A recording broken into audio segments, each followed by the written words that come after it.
The coffee I shop can't was believe you nearly lied empty to that me. Tuesday evening It's when not what you Michael's think. hands began Let to me shake. explain. Explain Not what? from the caffeine, he hadn't even touched his latte yet, but from the crushing weight of everything he was about to confess.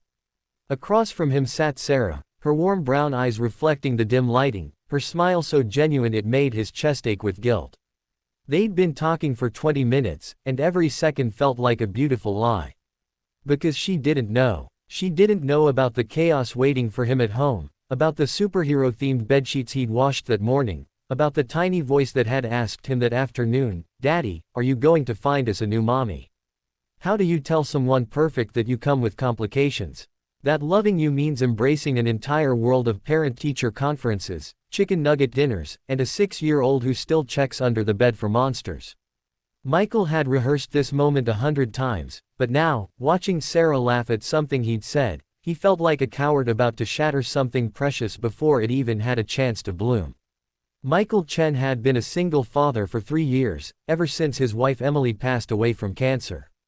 Those years had transformed him from a carefree marketing executive into someone who knew every word to the Frozen soundtrack and could braid hair with reasonable competency. His daughter, Lily, was his entire universe, a bright, curious first grader with her mother's dimples and an endless capacity for questions that started with, "But why?" Dating had seemed impossible, even laughable. Between school pickups, bedtime stories, and the emotional work of helping a little girl understand why mommy was never coming back, romance felt like something from another lifetime.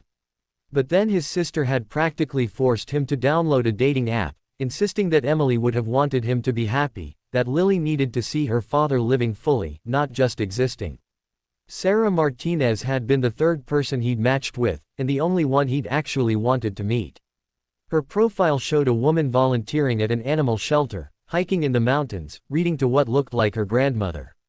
Their text conversations had been effortless, filled with shared jokes about terrible movies and debates about whether pizza qualified as breakfast food. She worked as a nurse in pediatrics, loved terrible puns, and had a laugh that made him smile even through a phone screen. But he hadn't told her about Lily. Every time he'd tried to type the words, fear had stopped him. What if she disappeared like the others? What if she was kind enough to say it didn't matter, but he'd see that flicker of hesitation in her eyes? Lily had already lost one woman she loved. Michael couldn't risk bringing someone into their lives who might leave, who might see his daughter as a burden rather than the blessing she was. "You seem nervous," Sarah said gently, her fingers wrapped around her chai latte. "Is everything okay?" This was it, the moment he'd been dreading. Michael opened his mouth, then closed it, then tried again. "I need to tell you something," he managed. "Something I should have mentioned before now." Sarah's expression shifted slightly, becoming more guarded. She set down her cup carefully. "Okay. I have a daughter," Michael said, the words tumbling out faster now. "Her name is Lily, she's 6, and she's the most important person in my world.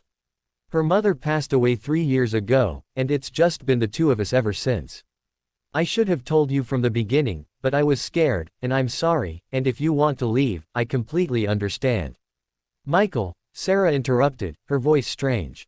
Strained. He looked up, prepared for disappointment, for the polite extraction that would follow. But Sarah's eyes had filled with tears. "I need to tell you something too," she whispered. "I have 2 kids. A boy and a girl. Tyler is 8, and Emma is 5.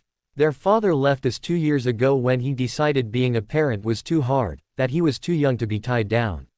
Her voice cracked. "I haven't told anyone I've tried to date because every single time I do, they disappear.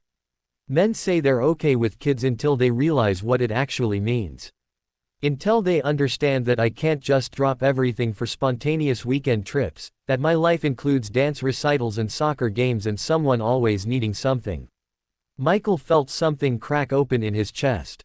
"You were scared too." "Terrified," Sarah admitted, wiping her eyes with the back of her hand. "I saw your profile, and you seemed so wonderful, and I thought, here's someone who might actually understand what it means to put someone else first. But then I thought about telling you, and I kept imagining you making excuses, finding reasons why this wouldn't work." She laughed, the sound half sob.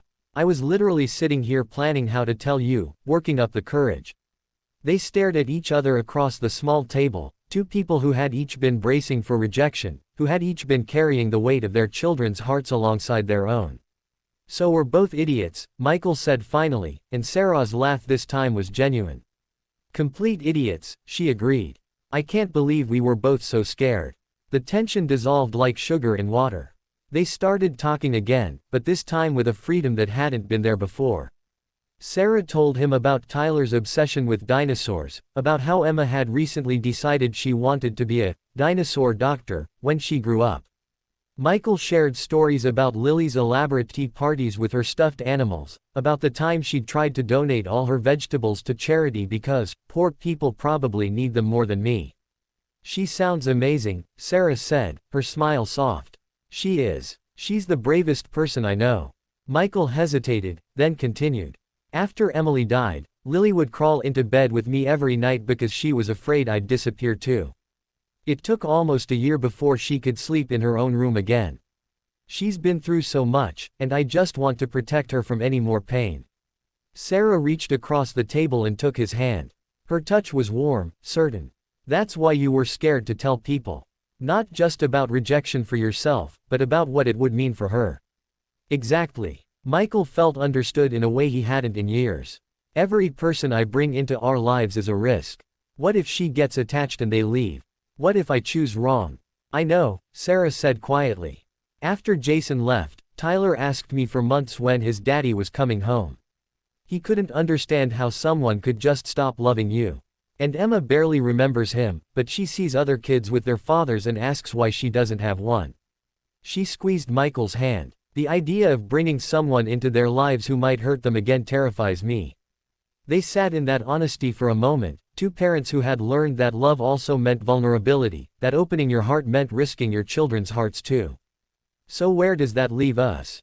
Michael asked. Sarah was quiet for a long moment, her thumb tracing circles on his palm. "I think it leaves us being honest. Taking things slow. Not making promises we can't keep." She met his eyes. "But also giving this a chance. Because I really like you, Michael. And I think our kids might actually be the best part of both of us, not complications to work around." Michael felt something loosen in his chest, something that had been tight for 3 years. "I really like you too. And you're right. Lily is the best part of me. Can I ask you something?" Sarah said. "That thing you said earlier, about if I wanted to leave because you have a daughter. Is that what you thought would happen? That I'd hear you have a child and just walk away?" "It's happened before," Michael admitted. "Not often, because I usually didn't get far enough to tell them. But the few times I did, there was always this look. This moment where you could see them recalculating, seeing me as a package deal instead of just a guy." "That's awful," Sarah said. "You're not a package deal. You're a father. That's not a flaw or a complication, that's who you are." "That's beautiful." Michael's eyes stung. "I could say the same thing to you." They talked for another 2 hours, long past when the coffee shop's employees started wiping down tables around them. They talked about their fears and hopes, about what they wanted for their children, about the guilt that came with carving out time for themselves when being a parent felt like a 24-hour job. "Tyler gets anxious when I go out," Sarah confessed. "He asks a million questions about where I'm going and when I'll be back. My mom watches them tonight, and he made me promise to call when I was leaving. Lily made me promise to bring her a cookie if they had good ones here," Michael said.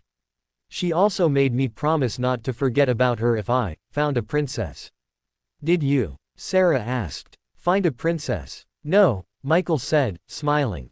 "I found something better. I found someone real." When they finally left the coffee shop, they stood in the parking lot under the streetlights, neither quite ready to say goodbye. "I want to meet her," Sarah said. "Lily. When you're ready. And I'd like you to meet Tyler and Emma. But slowly. Carefully." "I'd like that too," Michael said. "Maybe we could do something together. All 5 of us. Something low pressure, where they can just be kids and we can see how everyone fits." "The zoo," Sarah suggested. "Kids love the zoo. No expectations, just ice cream and animals and seeing what happens." "Perfect," Michael agreed. They stood there a moment longer, and then Sarah stepped forward and hugged him. It was brief but warm, the kind of hug that felt like a promise of more. "Thank you," she whispered, "for being brave enough to tell me. For being someone who leads with honesty even when it's scary. Thank you for understanding, Michael said. For being someone who gets it. 3 weeks later, Michael stood at the zoo entrance with Lily, who was wearing her favorite purple dress and light-up shoes, bouncing with barely contained excitement. He'd told her they were meeting a new friend and her kids, and Lily had responded by making him a list of her favorite animals so he could tell the lady about them. When Sarah appeared with Tyler and Emma, Michael felt his breath catch.